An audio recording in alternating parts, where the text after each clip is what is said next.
Christian, Kyle was just saying he thinks you're playing really well, but it's unfair to expect you to be back to the MVP type level you were at last year. Where do you see yourself right now in terms of just, vision and physically and all that stuff?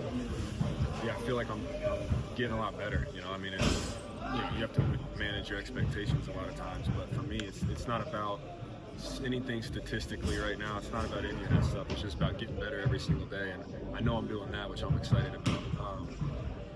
For me, my mindset's always the same, whether or not I have success or failures.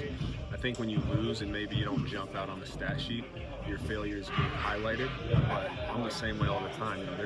There's stuff that happens when you have huge games that I'm upset at, and that mindset for me has been the same my whole entire career, and nothing's going to change there. I'm happy I'm out here playing football because I know I'll get better. I know who I am, and I just know with time, it's going to start to come. You see, it's hard to manage expectations. How do you kind of go about doing that? You take it one day at a time. Every day you just get better and get better and get better, and that's the only thing you can ever do. With the weather, how does that affect how you attack, defenses, the possibility of a lot of snow and bad weather and stuff like that? I don't think it affects anything. The weather changes all the time, so you might have to change your cleats or something. That's about it. What's the vibe in the locker room? I mean, you guys have been through tough times before, but injuries have really hurt this team this season, it seems like. I think the vibe's probably a lot lower outside of this locker room than it is in. I think our team is hungry. We still have everything in front of us, and ready to go. Jordan and Isaac obviously not getting the touches they were getting when you were out. What is your motto when you're out there about coming off the field? Because your coaches are always saying he does not want to leave the huddle. Yeah, I think that's a narrative that kind of goes on. If I feel like I can't be my best out there, I'll come off the field. Or if Bobby, I don't handle my own snaps. Is the short answer. If I'm out there, I'm full speed. I'm ready to go. I think there probably would be a lot more shared if it weren't for some of the positions that our offense has gotten ourselves into these last couple weeks. And that's why I think narratives, and broad statements can always be argued when you look at the tape and look at kind of why situations are happening. So, but for us, we're just going to continue to chop wood. That's about all you can control. Nick was talking about the same thing about we're still in this, believe it or not. You look at the net, 65, 5 and 6, 5 and 6. You're fortunate to be in the position you're in right now. I don't think it matters for us. Whether you're 5 and 6 or 10 and 0, your mindset's got to be the same. It's every day you have a new challenge, and it's about one game at a time. Obviously you have 17 one-game seasons, and then at the end you see where you're at. But you're never out of the fight. And so for us, it's just about getting better today.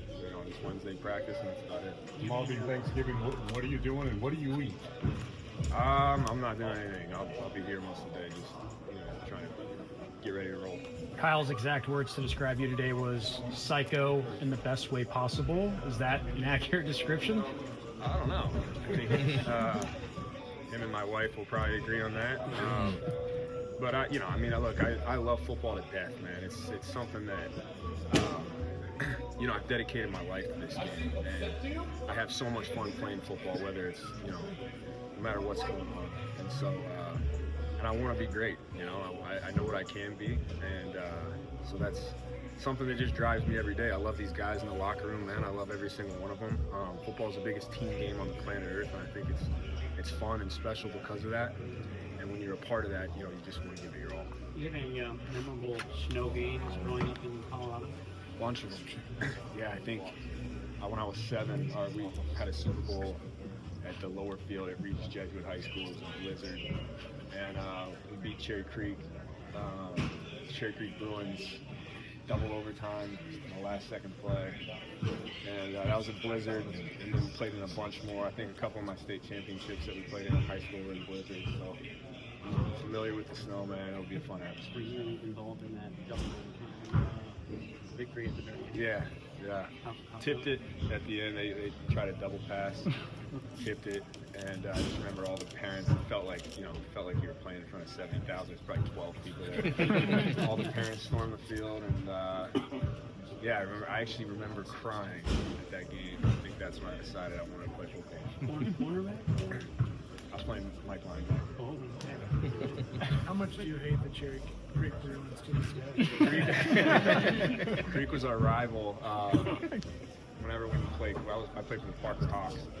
So whenever we played Creek, we called it Creek Week, and it was always a big rival. So we played. They were kind of who we played in the Super Bowl for a long time there, a few years in a row, and then it became the Spartans. And so actually, I think a couple of our coaches went to Cherry Creek. So whatever. A couple more, guys. Were those your first football teams? This was my first football team. Thanks. Appreciate it,